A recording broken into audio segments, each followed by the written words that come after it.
الحمدللہ رب العالمین والصلاة والسلام علی سید الانبیاء والمرسلین وعلی آلہ واصحابہ اجمعین۔ تذکرہ اولیاء دکن حیدرآباد۔ اولیاء دکن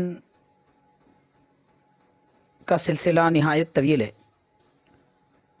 سینکڑوں صوفیہ، اولیاء، علماء، صلحاء کا ذکر پاک موجود ہے، جو انشاءاللہ تعالی تسلسل کے ساتھ سامعین کے گوشے گزار کیا جائے گا۔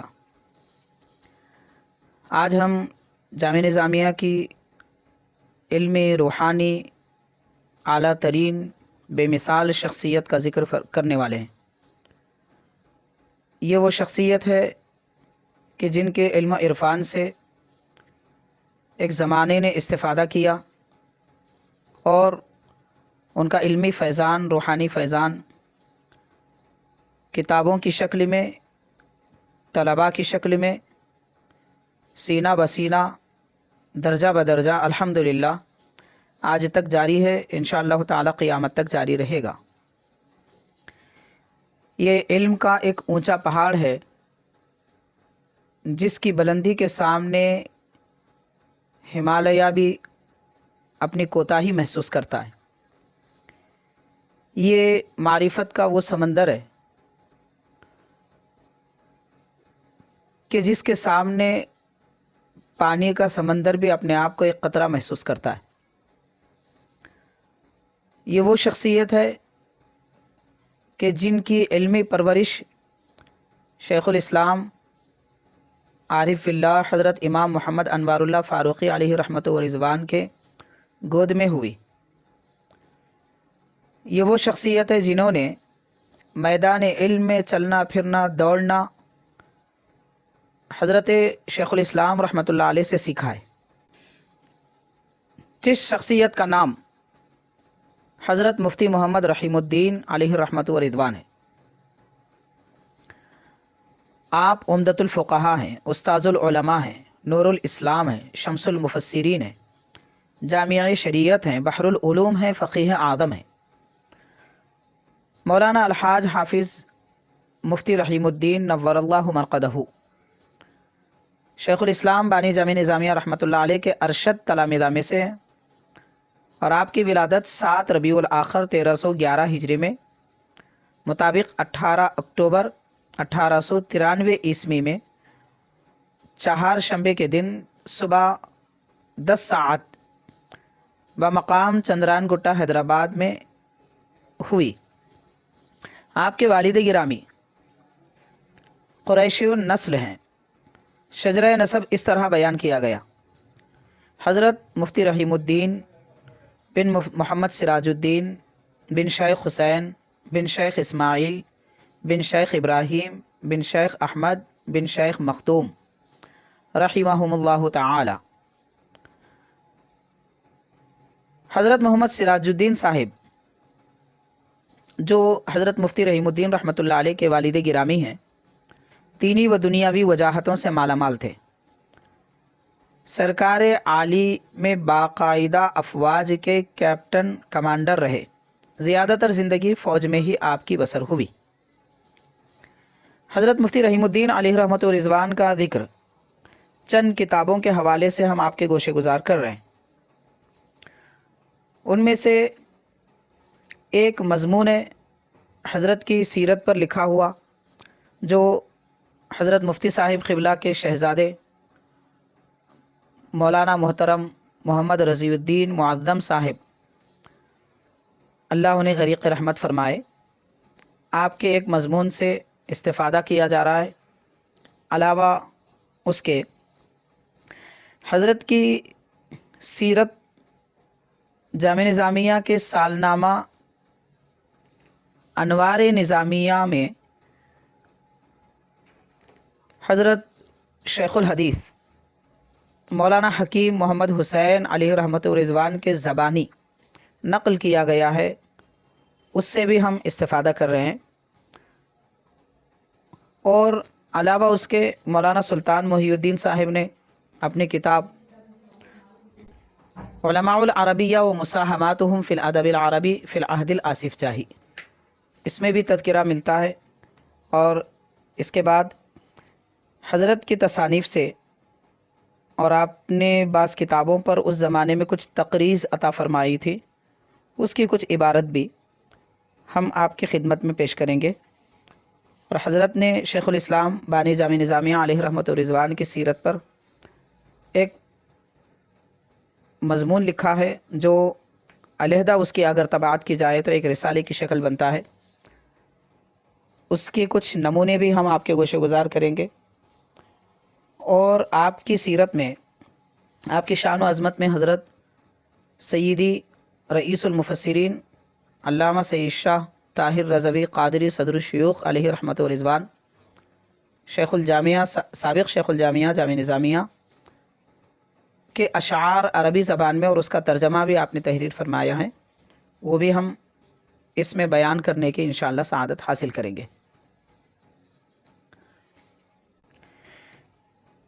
حضرت مفتی صاحب قبلہ شیخ الاسلام بانی جامع نظامیہ رحمۃ اللہ علیہ کے شاگرد رشید ہیں، اور حضرت شیخ الاسلام نے آپ کا علم شغف اور روحانی قلبی کیفیت کو مد نظر رکھتے ہوئے آپ کو بیعت اور خلافت سے بھی نوازا۔ آپ ابتدائی تعلیم اپنے والد محترم اور دیگر حضرات سے حاصل فرمائی، پھر اس کے بعد 6 سال کی عمر میں حیدرآباد میں اس وقت ایک مدرسہ جاری تھا جہاں پر تعلیم دی جاتی تھی، مدرسہ فخریہ آسمان جاہی، اس میں آپ شریک کروائے گئے۔ پھر 11 سال کی عمر میں جامع نظامیہ میں جو اس وقت مدرسہ نظامیہ تھا شریک کروائے گئے۔ 1909 عیسوی میں آپ نے مولوی کا امتحان، اور 1909 میں آپ نے مولوی کے امتحان دیا اور اس کی سند حاصل فرمائی، اور 1910 میں آپ عالم کے امتحانات میں امتیازی کامیابی حاصل فرمائے، اور 1911 میں آپ فارغ التحصیل ہوئے۔ بچپن ہی سے نہایت ذکی اور زیرک تھے، تحصیل علم کا شوق بدرجہ اتم موجود تھا، جس کے باعث آپ نے تفسیر، فقہ اور دیگر معقولات وغیرہ کی گرا نمایاں کتب میں ید طولہ حاصل فرمایا۔ حضرت کو ابتدا ہی سے فن فقہ سے بے حد لگاؤ تھا، اور دوران طالب علم اپنے علماء کرام سے فقہی معلومات سے استفادہ فرمایا کرتے، اور طلباء سے فقہی مباحث میں گفتگو کیا کرتے، جس کی وجہ سے آپ کے اساتذہ آپ کو مفتی کے نام سے بچپن ہی سے پکارا کرتے تھے، اور یہ لقب آپ کا زندگی بھر کا جز بن گیا، اور الحمدللہ آج تک آپ کو دنیا مفتی محمد رحیم الدین صاحب کے نام سے یاد کرتی ہے۔ حضرت مفتی صاحب قبلہ 1348 ہجری میں اپنی والدہ ماجدہ اور برادر معظم حضرت مولانا محمد نظام الدین صاحب علیہ الرحمہ کے ہمراہ سفر حجاز کا عزم فرمایا، اور حج و زیارت سے مشرف و ممتاز ہو کر مکہ معظمہ مدینہ طیبہ میں ممتاز علماء کرام کی صحبت صالحہ سے خوب فیض حاصل کیا، اور 1351 میں دوبارہ اپنے خسر محترم حضرت علامہ مولانا محدث کبیر محمد یعقوب صاحب علیہ الرحمہ چشتی صابری نظامی سے آپ کے ہمراہ دوبارہ عزم حج سے ممتاز ہوئے۔ حضرت محدث کبیر مولانا محمد یعقوب علیہ الرحمہ حضور شیخ الاسلام بانی جامع نظامیہ علیہ الرحمہ سے بیعت اور خلافت رکھتے ہیں۔ اس طرح وہاں پر کئی ایک علماء کرام سے آپ نے علمی و روحانی استفادہ فرمایا۔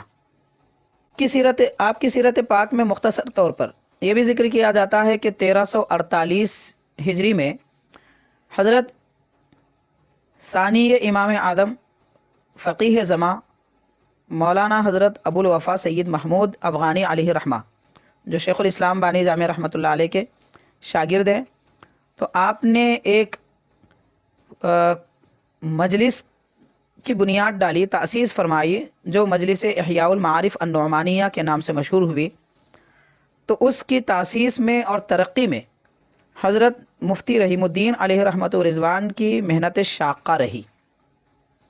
علاوہ اس کے آپ جامع نظامیہ میں حضرت شیخ الاسلام بانی جامع رحمۃ اللہ علیہ کے عہد مبارک میں ہی مجلس اشاعت العلوم، جس کے بانی شیخ الاسلام ہے، اس مجلس اشاعت العلوم کے آپ اس کی ترقی کے لیے، ترویج کے لیے بڑی ذمہ داری اٹھائی اور اس کے معتمد بھی رہے، اور معتمدی کے آپ نے فرائض بڑے بہترین طریقے سے انجام دیے، جس کی وجہ سے آپ کی کوششوں سے نادر و نایاب دینی کتب کی اشاعت عمل میں آئی۔ آج بھی ماشاءاللہ محققین اس مجلس اشاعت العلوم کی تصانیف سے، کتب سے استفادہ کرتے ہیں۔ اور علاوہ اس کے حضرت مفتی صاحب علیہ الرحمہ مجلس علماء دکن کے اساسی ارکان میں سے، حضرت کی مساعی جمیلہ سے علماء کی جماعت ملک کی اس وقت میں جو سیاست جاری تھی، اس سیاست سے اپنے آپ کو علیحدہ رکھا اور صرف اصلاحی وہ تعمیری کاموں اور دین کی شرعی مسائل کے حفاظت کے لیے ان حضرات نے مکمل قوم کی رہنمائی فرمائی۔ اسی طرح حضرت مفتی رحیم الدین علیہ رحمۃ و رضوان رویت ہلال کمیٹی کے بھی معزز رکن تھے، اور کئی بار رویت کے مسئلے پر کسی بھی طریقے کا کوئی سنگین مسئلہ پیش آتا تو علماء اور عوام نے ہمیشہ حضرت مفتی رحیم الدین علیہ رحمہ کے فیصلے کو قبول کیا، اور آپ کے فیصلے پر لوگ ناز بھی کیا کرتے تھے۔ آپ کی عبادت اور طور طریقے کا ذکر کرتے ہوئے آپ کے شہزادے مولانا حضرت رضی الدین معدم صاحب یہ تحریر فرماتے ہیں کہ حضرت کی زندگی ملت بیضا کے آئین مطابق تھی۔ اٹھنے بیٹھنے، چلنے پھرنے، کھانے پینے، غرض ہر بات میں اس بات کا خیال فرماتے کہ کوئی لمحہ بھی خلاف شریعت نہ ہو، چھوٹی چھوٹی باتیں بھی خلاف شریعت ظاہر نہ ہوتی۔ پابندی نماز کا یہ عالم تھا کہ کبھی کوئی نماز نہ قضا ہوئی اور نہ ہی آپ نے بے جماعت پڑھی۔ فرض نمازیں باجماعت حتی الامکان مسجد میں ادا فرماتے۔ نماز تہجد اور اوابین کی نماز کے انتہائی سخت پابند تھے۔ ان ساری عبادتوں کی طرف توجہ کے باوجود آپ کا اکثر وقت درس و تدریس میں، مطالعہ کتب میں اور تفسیر قرآن بیان فرمانے میں گزرتا، اور بڑی عمر ہونے کے باوجود کسی بھی وقت آپ نے کبھی فرض روزہ قضا نہ فرمایا۔ حقوق اللہ اور حقوق العباد کے اصولوں پر سختی سے گامزن رہتے، اوامر کی بجا آوری فرماتے، نواہی سے بے حد پرہیز کرتے، اور آپ در حقیقت تقوی و طہارت کی بہترین مثال ہے۔ جیسا کہ اولیاء کرام کی زندگی میں ان کے صفات بیان کیے جاتے ہیں، حضرت مفتی صاحب قبلہ میں وہ صفات نظر آتے ہیں۔ حضرت کے اوصاف اور اخلاق و کردار کا ذکر اس طریقے سے کیا جاتا ہے کہ آپ غذا بالکل سادہ تناول فرماتے، کسی چیز کی کبھی فرمائش نہ فرماتے، اور بہت مختصر تناول فرماتے، اور لباس بھی سادہ اختیار فرماتے، اور یہ ارشاد فرماتے کہ لباس کا مقصد اصلی بدن چھپانا ہے۔ چنانچہ سنت نبوی کے عین مطابق سادہ لباس استعمال فرماتے، اور یہ بھی ارشاد فرماتے کہ اللہ تعالیٰ نے تو یہ فرمایا خذوا زینتکم عند کل مسجد، یہ فرما کر نماز کے وقت میں خاص طور پر لباس شیروانی، امامہ، جبہ وغیرہ پہن لیا کرتے تھے، اور نماز کے وقت میں لباس میں اچھا اہتمام فرمایا کرتے، جیسا کہ حضرت شیخ الاسلام بانی جامعہ نظامیہ رحمۃ اللہ علیہ کا بھی یہ معمول رہا ہے۔ اور آپ اپنے ساتھ رہنے والے عقیدت مندوں کو بھی نصیحت فرماتے کہ سادہ زندگی بسر کریں، اور سنت رسول پر عمل پیرا رہنے کی ہدایت فرماتے۔ امور خانہ داری میں کوئی پرتکلف سامان بھی آپ کے پاس مہیا نہ تھا، اور اپنے اہل و عیال وغیرہ کے لیے ان کی ضرورت کے بقدر خرچ فرماتے، یتیموں میں اپنا مال زیادہ خرچ فرمایا کرتے تھے۔ آپ کا حقیقی سرمایہ دراصل آپ کا وہ کتب خانہ ہے جس میں نادر اور شاہکار کتابیں موجود ہیں۔ آپ اس طریقے سے بھی پابندی کا اظہار فرماتے کہ سرکاری ملازمین سے اپنا خانگی کام ہرگز نہیں لیتے، اور اوقات دفتر میں کوئی خانگی کام ہرگز نہیں فرماتے۔ کوئی رشتہ دار اور کوئی حضرات آپ سے اوقات کار میں یا پھر جامعہ نظامیہ میں وقت تدریس ملاقات کے لیے آتے تو آپ ان سے خوش نہ ہوتے، بلکہ انہیں تلقین فرماتے کہ اس وقت نہ آیا کریں،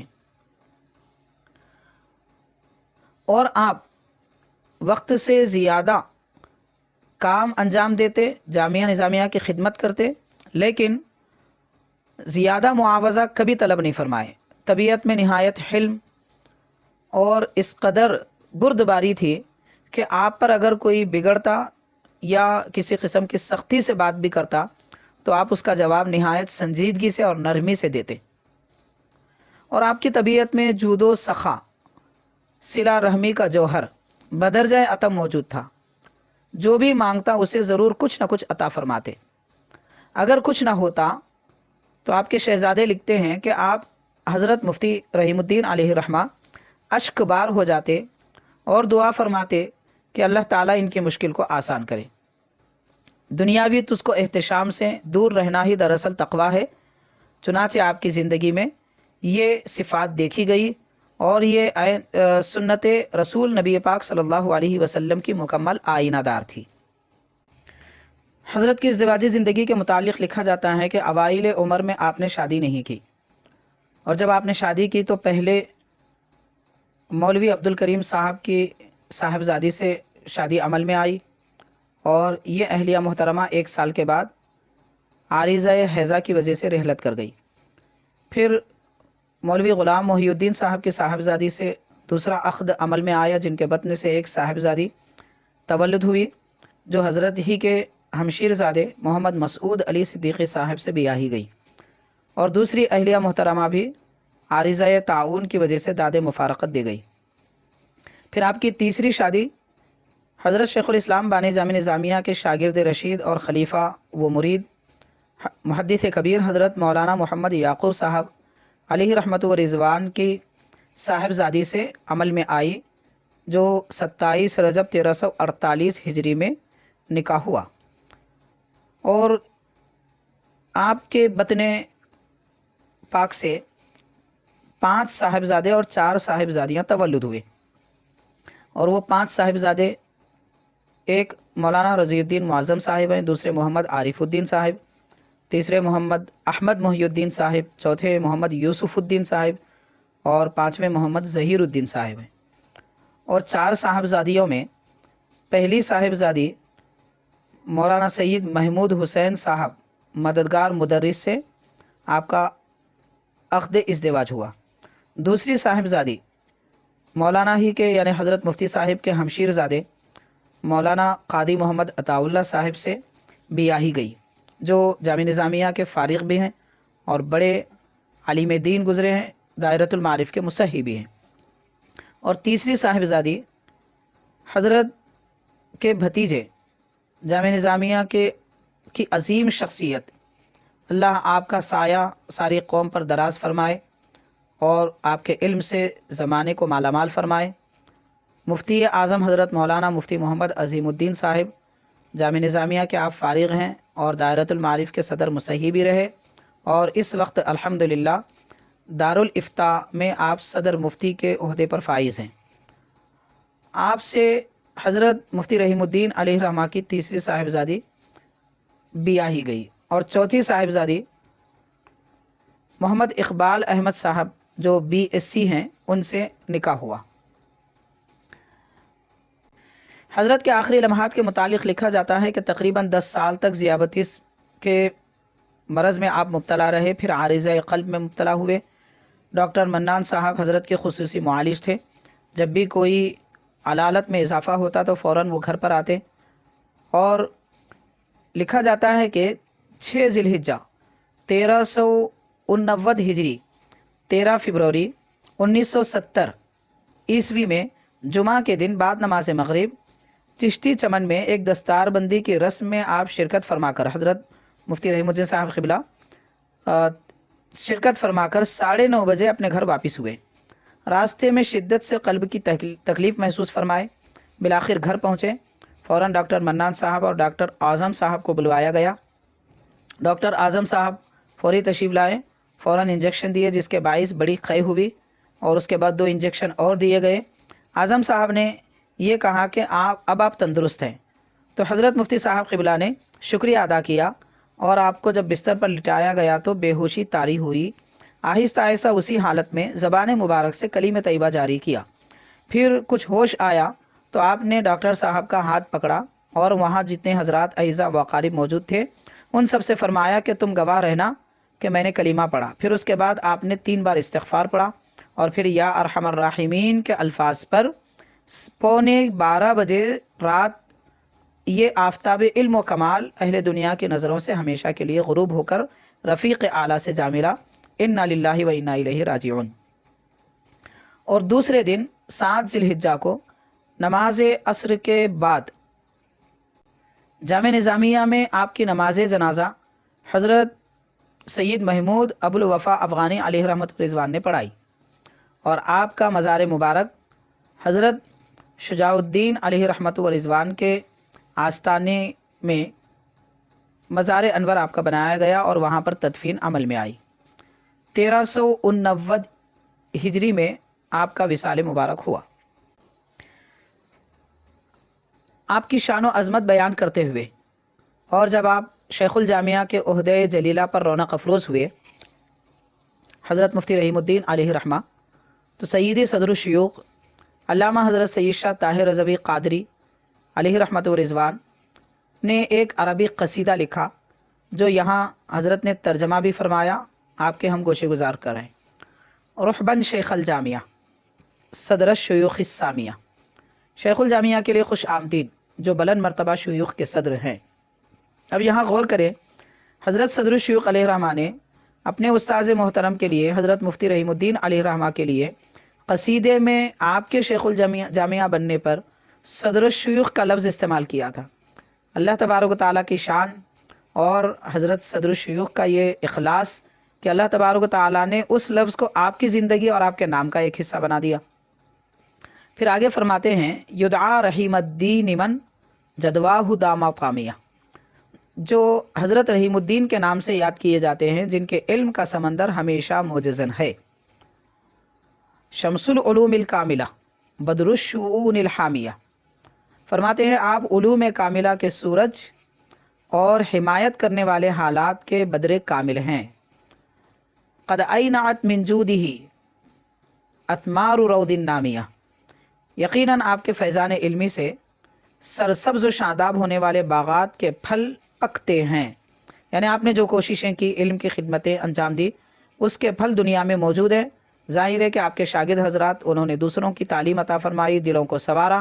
آج تک حضرت مفتی دکن حضرت مفتی رحیم الدین علیہ رحمۃ رضوان کا علمی و روحانی فیضان جاری ہے۔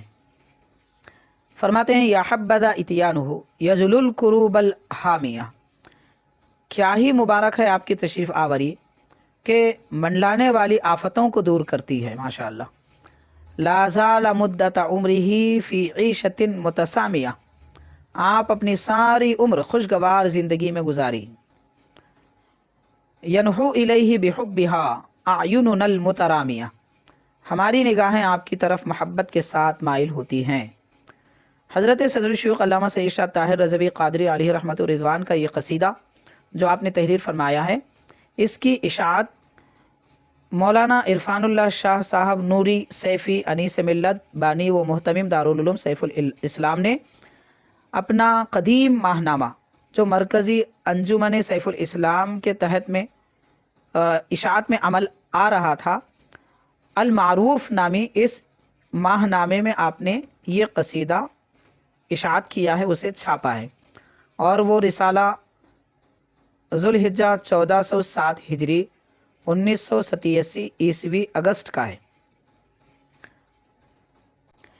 جن اساتذہ کرام سے شیخ الاسلام علیہ رحمہ کے یہ شاگرد رشید اور آپ کے خلیفہ برحق حضرت مفتی رحیم الدین علیہ رحمہ نے علمی و روحانی استفادہ کیا تھا، ان میں حضرت مفتی محمد رکن الدین علیہ رحمہ مفتی اعظم جامع نظامیہ اور محدث جلیل حضرت مولانا محمد یعقوب صاحب چشتی صابری اور حضرت مولانا شیخ عبد الکریم افغانی علیہ رحمہ اور علامہ ادیب زمن سید الادباء حضرت مولانا سید ابراہیم رضوی ادیب علیہ رحمہ اور حضرت مولانا سید محی الدین صاحب اور مولانا مفتی محمد سعید صاحب اور مولانا محمد منصور علی خان صاحب اور مولانا عبد الوہاب صاحب، مولانا سید علی صاحب اور شیخ شرف الدین احمد الفاروقی صاحب اور شیخ سید مظفر حسین صاحب اور شیخ غوث الدین قادری صاحب اور مولانا محمد عبد القادر صاحب، مولانا محمد حسین صاحب اور مولانا شیخ غلام محبوب صاحب اور مولانا شیخ احمد صاحب، ان سارے اساتذہ کرام سے آپ نے علم حاصل فرمایا جامعہ نظامیہ میں۔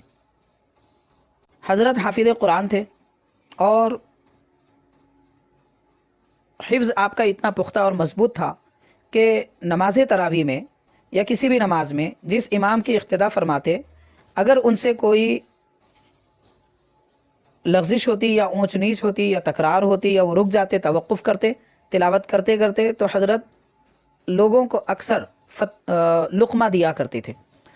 اور یہ بھی فرماتے ہیں کہ آپ نماز تراویح تنہا مکہ مسجد میں نماز تراویح کے لیے تنہا تشریف نہیں لے جاتے، بلکہ اپنے شہزادوں کو، اپنے بھتیجوں کو اور کئی ایک اپنے گھر کے افراد کو لے کر مکہ مسجد تشریف لے جاتے تھے، اور ساری زندگی ماہ رمضان میں نماز تراویح آپ اس پر عمل کیا کرتے رہے۔ اور آپ کی پابندی نماز کا عالم یہ تھا کہ صاحب ترتیب گزرے ہیں۔ صاحب ترتیب کا معنی کیا ہوتا ہے؟ صاحب ترتیب اس پابند نماز شخص کو کہتے ہیں کہ جن کی ساری زندگی میں 5 سے زیادہ نمازیں قضا نہ ہوئی ہوں اور ذمے میں باقی نہ رہی ہوں۔ 5 سے زیادہ نمازیں جن کے ادا کرنا باقی ہیں اور قضا ہوئی ہیں، تو وہ صاحب ترتیب نہیں ہے۔ صاحب ترتیب ایک بڑا وصف ہے جو اس زمانے میں لوگوں میں دیکھنے میں نہیں آتا۔ حضرت مفتی رحیم الدین علیہ رحمت و رضوان صاحب ترتیب بزرگ گزرے ہیں، اور شریعت اس کے لیے حکم یہ دیتی ہے کہ اگر کسی صاحب ترتیب سے پہلے والی کوئی نماز چھوٹ گئی اور اب نماز کا وقت آ چکا ہے، تو جب تک کہ وہ پہلے والی نماز نہ پڑھے اس وقت کی نماز نہیں پڑھ سکتے، اور بھول کر رکعت باندھ لے، نماز کے درمیان اگر یاد آ جائے کہ پچھلی نماز میرے ذمہ باقی ہے، تو ان کی نماز فاسد ہو جائے گی، پھر انہیں دوبارہ پہلی والی نماز پڑھنا لازم ہے، اس کے بعد پھر موجودہ وقت یا نماز پڑھنا چاہیے۔ تو یہ صاحب ترتیب گزرے ہیں، تہجد کے نہایت پابند تھے، قرآن شریف کی کثرت سے تلاوت فرمایا کرتے تھے، اور اوراد و وظائف اور اذکار میں اپنا وقت زیادہ گزارتے، مہمانوں کا بڑا احترام کرتے اور ان کے لیے کھانے پینے کا احترام فرمایا کرتے تھے۔ مولانا سلطان محی الدین صاحب اپنے کتاب میں یہ تحریر فرماتے ہیں کہ جامعہ نظامیہ سے علمی فراغت حاصل کرنے کے بعد صدارت العالیہ، جو یہاں کا ایک فتویٰ اور مفتیوں کا ایک ادارہ ہے جو حکومت کے تحت میں، عثمانیہ حکومت کے تحت چلتا تھا، تو صدارت العالیہ میں آپ کو فتویٰ نویسی کے لیے مقرر کیا گیا۔ اس کے بعد آپ 1336 ہجری میں، یعنی حضرت شیخ الاسلام بانی جامع رحمۃ اللہ علیہ کے وصال کے سال، سارے ملک دکن کے مفتی اعظم مقرر کیے گئے، اور ایک زمانہ دراز تک صدارت العالیہ سے آپ فتوے جاری فرماتے، اور آپ کے فتووں کی 2 جلدیں صدارت العالیہ، فتاوی صدارت العالیہ کے نام سے مطبوعہ ہیں۔ ضرورت ہے کہ ان فتاوی کو دوبارہ چھپوایا جائے، اس کی دوبارہ اشاعت کی جائے، تاکہ اس وقت کے علماء کو استفادے کا موقع ملے، اور ہمارے اسلاف، ہمارے بزرگوں کی علمی شان، ان کا نقطہ رس ذہن اور ان کی اجتہادی صلاحیتیں اور وہ سارے طریقے جو اللہ نے ان کے سینوں میں معجزن فرمائے تھے، علم و عرفان کی باتیں اور فقہ و اجتہاد کی باتیں، وہ ہمارے استفادے میں آئیں۔ چنانچہ پھر اس کے بعد آپ جامعہ نظامیہ کے شیخ الجامعہ مقرر کیے گئے، اور آپ کو شیخ الجامعہ میر عثمان علی خان صاحب نے اپنا حکم جاری کر کے، سرکاری طور پر اپنا حکم جاری کر کے، آپ کو جامعہ 1364 ہجری میں شیخ الجامعہ کے عہدے پر فائز کیا۔ اور اس سے پہلے جامعہ نظامیہ جامعہ نہیں تھا، مدرسہ نظامیہ تھا۔ چنانچہ جس وقت حضرت کا شیخ الجامعہ کے عہدے پر تقرر ہوا، اس وقت حضرت نے یہ تحریک چلائی اور حکومت سے اس بات کا مطالبہ کیا کہ یہ بڑا ادارہ ہے، یہاں پر سینکڑوں طلباء دنیا بھر کے مختلف ممالک سے آ کر تعلیم حاصل کرتے ہیں، اور یہاں سے علماء، عرفاء، صوفیہ، بزرگان دین کے قافلے ہر سال نکلتے ہیں، اور دنیا بھر میں پھیل کر علم کی خدمت انجام دیتے ہیں، روحانیت کو عام کرتے ہیں۔ اس لیے یہ اب مدرسہ نہیں ہے، اسے جامعہ ہونا چاہیے۔ چنانچہ آپ کی تحریک پر مدرسہ نظامیہ جامعہ نظامیہ بنا، آپ کی سعی بلیغ کی وجہ سے، آپ کی انتھک کوششوں کی وجہ سے۔ پھر آپ شیخ التفسیر کے عہدے پر فائز ہوئے، شیخ الفقہ کے عہدے پر فائز ہوئے، پھر جامعہ نظامیہ کے دارالافتاء میں مفتی کی حیثیت سے بھی آپ نے خدمت انجام دی۔ ان ساری خدمتوں کے علاوہ جہاں آپ صدارت العالیہ میں خدمت انجام دی، علمی خدمت انجام دی، جامعہ نظامیہ میں اپنی عمر کا اکثر حصہ تدریس کی خاطر اور فتاوی میں آپ نے گزارا، انتظامیہ میں آپ نے گزارا، ساتھ میں آپ کا یہ معمول مبارک رہا ہے کہ آپ اپنے گھر پاک میں، اپنے دولت خانے میں جمعرات اور اتوار کے دن صبح درس کا اہتمام فرماتے تھے، جس میں درس تفسیر قرآن پاک آپ دیا کرتے تھے۔ عوام و خواص کی اور علماء کی ایک بڑی تعداد آپ سے استفادے کی خاطر وہاں پر جمع ہوتے تھے، اور استفادہ کرنے والوں کا حلقہ بڑا زیادہ ہوتا تھا۔ آپ کئی ایک مقامات سے لوگ آپ سے استفادہ کرنے کے لیے حاضر ہوا کرتے تھے۔ آپ کے اوصاف میں یہ بھی لکھا جاتا ہے کہ جو شخص آپ سے ملاقات کرتا آپ کا گرویدہ ہو جاتا اور آپ سے محبت رکھنے لگتا، کیونکہ اوصاف ایسے تھے، علمی شان ایسی تھی۔ اور آپ کی یہ خاص بات رہی ہے کہ جس کے ساتھ بھی آپ کا سفر ہوتا، کسی کے پاس آنا جانا اگر ہوتا، تو اپنے ساتھ رہنے والے کی اور خود اپنی سواری کا خرچ خود دیا کرتے تھے۔ چھوٹے بڑوں میں سے کسی کے لیے کبھی کوئی موقع ان کو دینے کا نہیں دیتے تھے۔ یہ ذکر کیا جاتا ہے کہ مسافر ساتھ رہنے والے لوگ کوشش کرتے تو آپ پہلے ہی وقت سے پہلے کرایہ ادا فرما دیے ہوتے تھے، اور نہ صرف یہ بلکہ آپ سے ملاقات کرنے والوں کے لیے خاص طور پر چائے کا اور میوے وغیرہ کا اہتمام فرمایا کرتے تھے۔ اگر کوئی اجرت وغیرہ گاڑی یا رکشہ وغیرہ کی اگر اجرت دینے کا ارادہ بھی کرتا یا اگر کوشش کرتا تو ہاں حضرت بڑی سختی کے ساتھ اس کا ہاتھ تھام لیتے تھے، پکڑتے تھے، اور یہ فرمایا کرتے تھے کہ اس طرح کی جسارت نہیں کرنا چاہیے، یہ خلاف آداب میں سے ہے۔ بڑوں کی تعظیم فرماتے، چھوٹوں پر مہربانی فرماتے، اور آپ کی زندگی میں کوئی قول کوئی عمل کتاب و سنت کے خلاف کبھی دیکھا نہیں گیا۔ نماز عصر، مغرب اور عشاء، یہ 3 نمازیں آپ مسجد چوک میں ادا فرماتے تھے، اور وہاں کئی ایک حضرات سوالات لے کر آتے تھے، کچھ علم حاصل کرتے تھے، تو آپ ان آنے والوں کو استفادے کا موقع عطا فرماتے تھے۔ حضرت شیخ الاسلام بانی جامع نظامیہ رحمۃ اللہ علیہ کے دستے حق پرست پر آپ نے بیعت کی، اور اس کی تاریخ بیان کی جاتی ہے کہ ماہ رمضان کی 27ویں تاریخ 1334 ہجری میں قادری سلسلے میں آپ نے بیعت فرمائی۔ شیخ الاسلام نے آپ کو قادری سلسلے میں بیعت دی، اور حضرت شیخ الاسلام سے بہت سارے معارف اور اسرار کی باتیں آپ نے سیکھی۔ پھر حرمین شریفین کا 2 مرتبہ سفر فرمایا، حج کی، نبی پاک صلی اللہ علیہ وسلم کے دربار اقدس میں حاضری دی۔ حضرت کی ایک خاصیت یہ بھی ذکر کی جاتی ہے کہ آپ جب حرمین شریفین تشریف لے گئے تو وہاں پر نماز مسجد حرام میں، شہر مکہ میں مسجد حرام میں نماز مغرب کی امامت فرمائی۔ اتفاق ایسا ہوا کہ اس وقت کوئی امام وغیرہ موجود نہیں تھے، یا جو بھی مرحلہ تھا، تو حضرت مفتی رحیم الدین رحمۃ اللہ علیہ نے مسجد حرام میں نماز مغرب کی امامت فرمائی ہے۔